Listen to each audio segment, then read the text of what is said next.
Hi நண்பா, நம்ம சேனலுக்கு யாராவது புதுசாக வந்திருந்தீங்கன்னா மறக்காத சப்ஸ்கிரைபர் பண்ணிக்கங்க. ரொம்ப நாள் கழித்து வந்து பார்த்தீங்கன்னா வீடியோ போடுறோம். ஏன்னு சொல்லி கேட்டிங்கன்னா டெக் ப்ளஸுக்கு வந்து டாப்பு போட்டது அது இது கொஞ்சம் ஏகப்பட்ட வேலை. அதனால் வந்து பார்த்திங்கன்னா வீடியோ எடுக்க முடியல.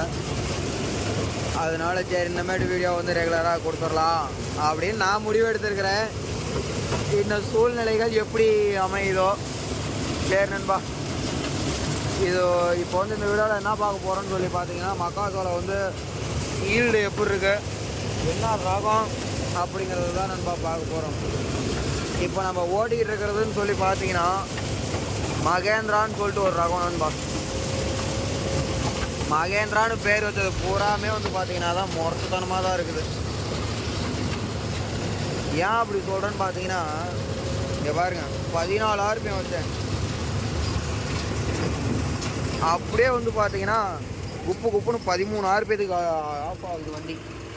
அந்தளவுக்கு வந்து பார்த்தீங்கன்னா பயங்கரமாக லோடு வாங்குது. ஊட்டம் வந்து பார்த்தீங்கன்னா சும்மா சரியான ஊக்கம். இது இந்த மாதிரி வேலையெல்லாம் செஞ்சால் தான் மனுஷனுக்கு வெறியாக வர்றதுக்கு காரணம்.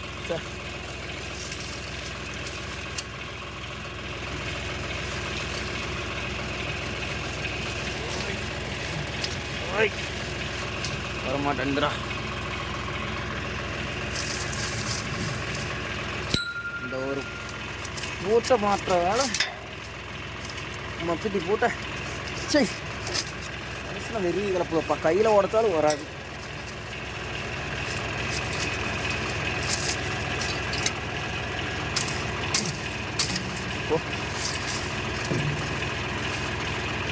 ஓகே, ஒரு வழியா அது சோழியை முடிச்சு கட்டியாச்சு.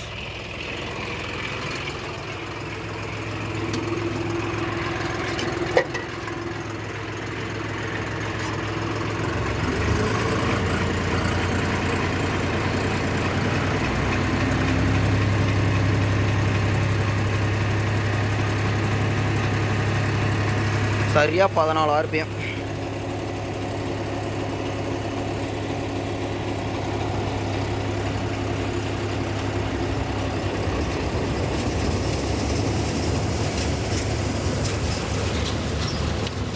அதே மாதிரி வந்து பார்த்தீங்கன்னா பிடிஓ போடையில் பொறுமையாக தான் நண்பா போடுவேன். எனக்கு எப்போவுமே RPM வச்சு அதே பழக்கமாக போச்சு. அதனால் அப்படியே போடுறேன். பிடிஓ போடையில் வந்து பார்த்தீங்கன்னா பொறுமையாக இன்ச்சாக பெல்ட் மாட்டுவோம்ல அந்த மாதிரி பொறுமையாக போட்டுறதுன்னு வச்சுங்களேன். கீழே வந்து பார்த்தீங்கன்னா ஒரு 30 சென்ட் ஓட்டியிருப்போம் பாருங்க ஓட்ட.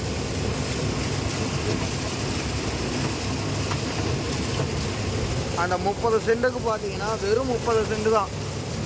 30 சென்ட்லேயே வந்து பார்த்தீங்கன்னா 17 மூட்டை ஓட்டியிருப்போம் சரியாக. எதை வச்சு சொல்கிறேன்னு சொல்லி கேட்டிங்கன்னா 10 மூட்டை நம்பிட்டு மறுபடியும் ஒரு 8 மூட்டை 9 மூட்டைக்கு மேலே வரும். அதனால் ஒரு மூட்டை கம்மியாக சொல்லிட்டாலும் தப்பு இல்லைல்ல. அதனால் நண்பா சரியான ஈல்டாக இருக்குது.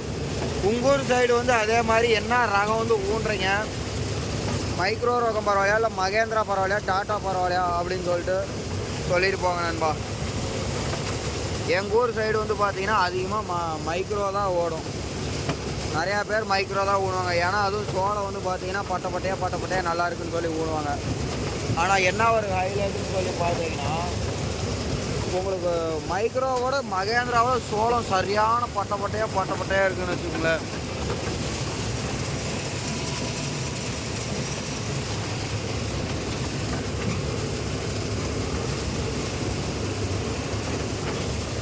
இங்கே பாருங்க RPM பாருங்க.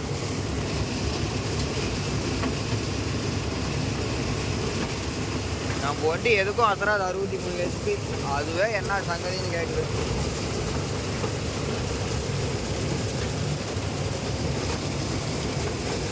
பயங்கரமாக லோடு வாங்குது. எப்பவும் போல கட்டர் பார் ஃபுல்லாக தான் நண்பா பிடிக்கிறேன்.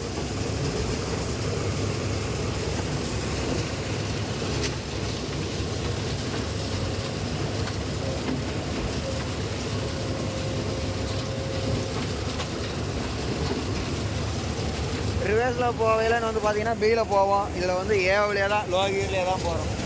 ஏன்னு சொல்லி கேட்டிங்கன்னா அப்போ தான் அந்த ஏணியில் இருக்கிற சோளம் சல்லடை எல்லாம் சலிச்சு அதாவது அது இடத்துக்கு போகும். நம்ம தேவையில்லாத வேஸ்டேஜ் ஆகாது. இது வந்து பார்த்தீங்கன்னா தட்டு தான் பார்த்தா காஞ்சிருக்கு தான். இந்த அளவுக்கு பூட்டு எல்லாமே பார்த்தீங்கன்னா ஃபுல் பச்சை தான். பச்சையாக இருக்கிறதுனால வந்து பார்த்தீங்கன்னா பொறுமையாக போனீங்கன்னா கண்டிப்பாக எல்லாம் சலிச்சு கீழே போயிடும். எதுவும் சேதாரம் ஆகாதுன்னு வச்சுங்களேன். அதே மாதிரி வந்து பார்த்தீங்கன்னா மூட்டைக்கு கீழே ஒரு 1/2 அடி அந்தளவுக்கு பிடிங்க. அப்போ தான் சுவாவையும் கம்மியாக போகும். முடிஞ்ச அளவுக்கு சலித்து வெளியே வரும் நண்பா. எந்த இதுவுமே வெளியே போகாது. அதாவது வந்து பார்த்தீங்கன்னா சோளம் வந்து இறையிறதோ இந்த மாதிரி கம்ப்ளைண்ட் வந்து வராதுன்னு வச்சுங்களேன்.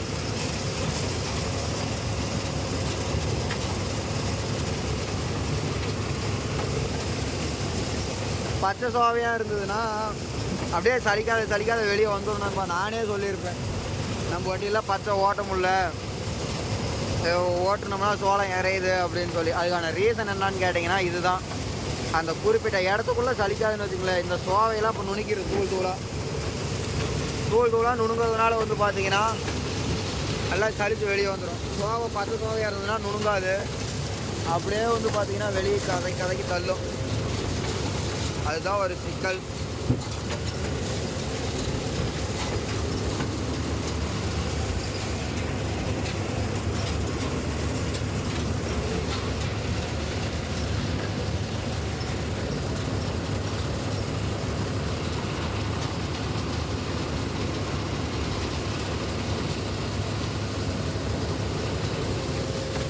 அதே மாதிரி மெனை வந்து அறுக்கையிலையும் சரி எதை பண்ணையிலையுமே பூட்டை வந்து அதிகமாக வருவது காரணம் அதாவது ஒரு நேர் பிடிச்சா நேர் வாக்கில் போய்கிட்டே இருக்கணும் நண்பா.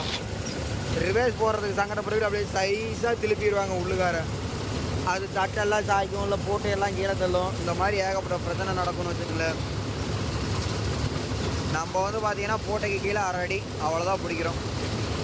ஏன்னா பிடிக்கலாம், கட்டை மண்ணிலேருந்தே மேலே 1 அடி விட்டு தான் பிடிப்போம் நிறையா காட்டில்.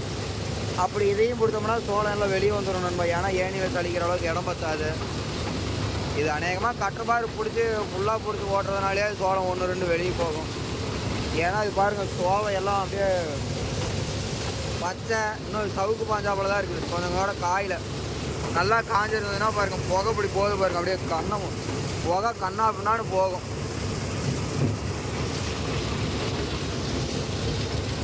காட்டுக்காரங்க யாராவது இந்த வீடியோ பார்த்தீங்கன்னா முடிஞ்ச அளவுக்கு காய விட்டு ஓட்டுங்க. காய விட்டு ஓட்டினீங்கன்னா உங்களுக்கும் சோளம் வெயிட்டு குறையாது, சோளம் வந்து சுருங்காது. சொல்ல போனால் அப்படியே இருக்கும். நீங்கள் 2 நாள் 3 நாள் பச்சை சோளம் தானே, ஒரு 4 நாள் சேர்த்து காஞ்சிட்டு போகுது அப்படின்னு சொல்லி நீங்கள் உடையலன்னு பார்த்தீங்கன்னா உங்களுக்கு சோளம் எல்லாமே வெயிட்டு காஞ்சி போயிடும். சரிங்கண்ணா.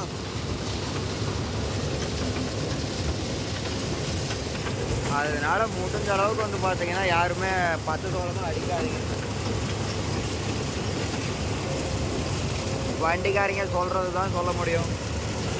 அதனால் என்ன நண்பா பண்ணுறது, ஆரணை சுற்றி வேறு போயிடுச்சு. வண்டியில் வந்து பார்த்தீங்கன்னா ஏகப்பட்ட வேலை இருக்குது. செய்கிற அளவுக்கு நேரம் தான் இல்லை.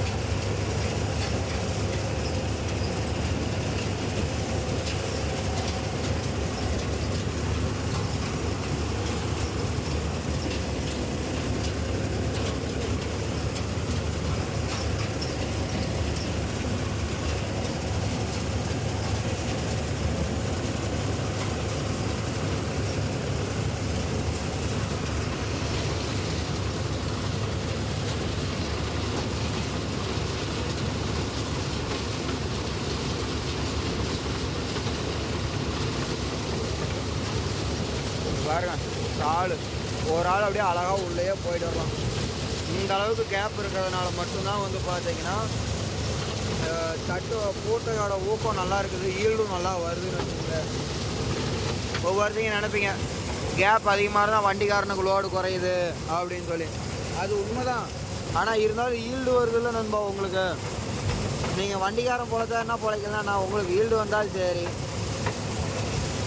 ஏன்னா ஒருத்தரே நம்மளை கேட்டிருந்தாரு, அசிங்கமாக கேட்டிருந்தாரு.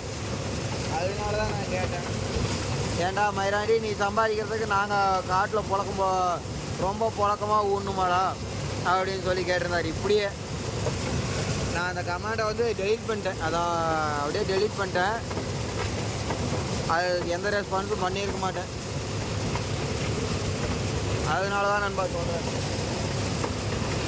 அடர்த்தியாக ஊன்னா யாருக்கு நட்டம்? உங்களுக்கு தான் நட்டம்.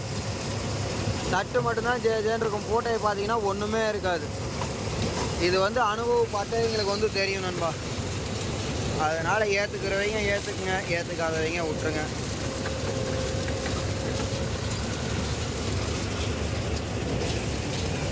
ஓகே நண்பா. அதே மாதிரி ரிவேஸ் எல்லாம் வந்து பார்த்தீங்கன்னா போக வேண்டியதுதான். இந்த கட்டர் பார் பெண்டாவில் வச்சு அதுக்கு தகுந்த மாதிரி அது வளர்ச்சி ஓட்டிக்கோன்னு வச்சுங்களேன்.